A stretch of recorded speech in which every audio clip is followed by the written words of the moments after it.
ça me semblait important de faire un petit point sur la méditation. Parce que j'ai encore entendu récemment, non mais la méditation c'est pas pour moi, la méditation c'est difficile. Et moi, les guides, on a envie de vous dire que ça suffit. Parce que déjà quand on part de ce principe-là, on est défaitiste. Et moi ça me dérange toujours. Je me le dis à moi-même, encore une fois, attention, je ne me décentre pas de l'enseignement, hein, je le vis, je le pratique sur moi tout le temps. Quand on part défaitiste sur quelque chose, ça part forcément mal, on est d'accord, parce qu'au final, l'intention, elle est ouais, j'ai envie d'y aller, mais en vrai, j'ai pas trop envie d'y aller non plus, quoi. Donc, du coup, le message envoyé à l'univers, il est un peu bizarre. Et moi, j'ai envie de vous dire, arrêtez de vous prendre la tête avec la méditation, en fait, parce que préférez, à mon sens, la pleine conscience à la méditation. Pourquoi ? Parce que la pleine conscience, elle ramène à l'instant présent. Et qu'en fait, c'est ça l'important. La méditation, c'est un retour à soi et un retour à l'instant présent. Donc c'est la seule chose qui compte.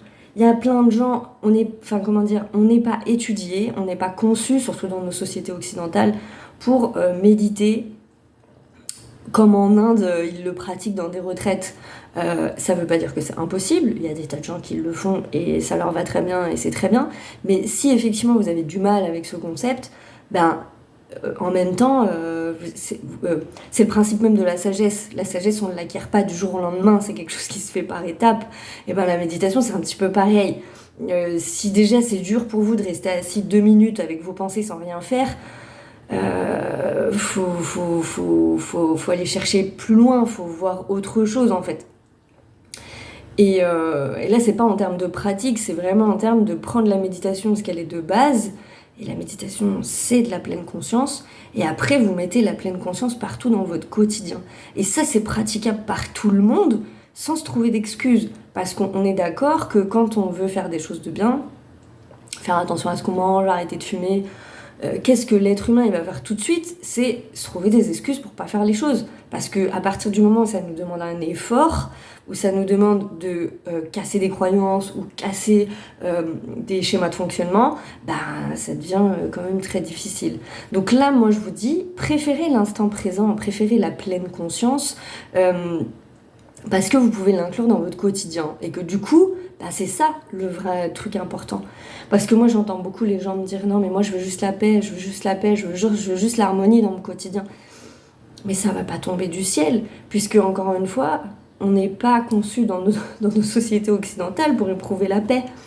Notre société n'est pas faite comme ça.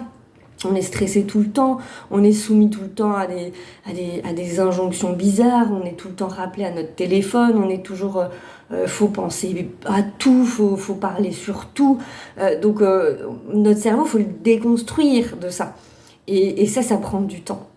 Par contre, la pleine conscience, à un moment donné, vous pouvez la faire tout le temps. Vous pouvez la faire quand vous faites votre vaisselle, vous pouvez la faire quand vous marchez, vous pouvez la faire quand vous vous baladez avec votre chien, vous pouvez la faire quand vous êtes avec vos enfants, vous pouvez la faire quand vous pliez votre linge, vous pouvez la faire quand vous êtes en voiture, vous pouvez le faire tout le temps. Et ça demande quoi ? On commence par 1 ou 2 minutes, après 5, et puis après on passe à 7, et puis après on passe à 10, et puis plus on va le faire, et plus on en verra les bienfaits. Et plus on en verra les bienfaits, et plus on sera motivé à faire. Je le dis souvent, ça demande des efforts, en fait. Je crois que... J'aime pas tous ces mots de spiritualité, tout ça, mais... qu'est-ce qu'un chemin spirituel nous amène à faire ? Il nous amène à prendre le temps, il nous amène à prendre conscience, il nous amène à ralentir. Parce que quand on est dans la vie, qu'on fonce, quand on est dans notre quotidien, on ne voit pas, on ne perçoit pas. Et la notion d'effort, même si je sais qu'elle gêne certaines personnes, elle peut avoir un côté dérangeant. Mais je vais quand même continuer à l'employer parce que je pense que c'est important. Parce qu'on ne peut pas vouloir la paix, mais en même temps se refuser à être dans l'instant présent. Parce que la paix, elle est dans l'instant présent. Donc encore une fois, la demande à l'univers, je vous renvoie à la vidéo sur l'intention, si c'est pas cohérent, l'univers il sait pas quoi faire. Parce qu'il y a un croisement de vibrations qui se fait et qui fait qu'il dit ouais mais il faut choisir, parce que moi je veux bien t'envoyer ce que tu veux, mais les guides ne vous parleront jamais si dans votre tête il y a plein de pensées. Il n'y a pas la place. En fait, c'est pas qu'ils veulent pas, eux. Eux, ils demandent que ça à nous parler, à nous dire les choses. Et au final, dans notre cœur, on demande que ça à entendre. Mais ça demande l'effort de faire de la place. Et c'est pour ça que on revient toujours à la méditation, parce que c'est ça, en fait, c'est faire de la place. Faire de la place pour entendre ce qu'on est véritablement, ce qu'on ressent véritablement. Et l'instant présent, il demande de ressentir. Donc, oui, c'est pas facile. Oui, ça demande des efforts. Oui, c'est pas évident et naturel. Mais tout ce qui vaut la vie tout ce qui vaut la peine dans la vie, décidément, à un moment donné, ça demande des efforts. Et ça demande de déconstruire certaines choses. Les guides me disaient aussi tout à l'heure, c'est impossible pour eux d'intervenir si on ne voit la vie que sous le même prisme, en fait. Eux, il faut bien comprendre qu'ils ont une connaissance globale de tout. L'univers, il englobe tout. Il a toutes les connaissances, les tenants, les aboutissants, même les trucs. C'est une énorme machine, quoi. Et il ne demande qu'à nous aider. Mais si nous, dans notre état d'esprit, on est figé sur un truc en se disant non, mais moi je sais parce qu'en fait, voilà, et parce que j'ai ressenti, ou peut-être parce que j'ai vu, ou peut-être parce que j'ai l'intuition. Oui, mais c'est pas pour autant qu'il n'y a pas des éléments qui nous manquent. Et c'est pour ça que c'est très important de s'ouvrir et d'ouvrir le prisme, parce qu'il y a peut-être des éléments qu'on n'a pas, en fait.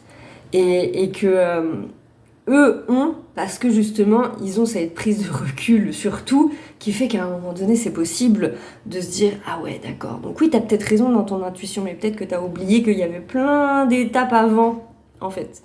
Et que ces étapes avant, bah, si tu les fais pas, eh ben du coup, tu peux pas arriver au point que toi, t'as vu dans ta vision. » Donc c'est ça aussi le lâcher prise. C'est aussi accepter que on lâche les projections et on est dans l'instant présent. Et c'est pour ça que la méditation, c'est important, parce que ça vous ramène à ça. Donc pratiquez la pleine conscience tout le temps, parce que ça, vous pouvez le faire, que ça coûte rien du tout, que c'est facile à installer, et qu'il faut savoir ce qu'on veut dans la vie, en fait. C'est très important, il n'y a pas 150 000 solutions. Si tu veux que ta vie, elle change, si tu veux qu'il y ait vraiment être dans la paix et l'harmonie, bah, faut l'installer dans le quotidien. Et ça sert à rien de se lancer à se dire je vais faire de la méditation. Moi, ce que je vois souvent, c'est que les gens, du coup, ils se lancent dans la méditation, mais ils n'arrivent pas à être réguliers. Pourquoi ? Parce que c'est trop compliqué. S'asseoir 10 minutes, 15 minutes, une demi-heure, ou s'allonger. Le plus souvent, les gens s'endorment. Mais si vous vous endormez, ça ne sert pas à grand-chose, en fait. Alors, pour certains, à la limite, ça peut être utile, parce qu'ils vont partir dans l'astral et tout, mais vous la pratiquez pas, la pleine conscience. Or, c'est la pleine conscience qui est important. Très important, vraiment.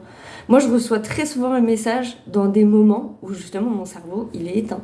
Quand je conduis, quand je suis en voiture, quand je me maquille, quand je me prépare le matin. Là, tout d'un coup, pouf, il y a tout qui reçoit. Alors, à chaque fois, ça me perturbe parce que je me dis, les gars, je suis en train de faire un truc. Du coup, mon cerveau, il n'arrive pas à tout retenir. J'ai un petit problème de mémoire. Ouais, mais c'est un bon exemple. Donc, pratiquer la pleine conscience, c'est vraiment le meilleur conseil que je peux vous donner.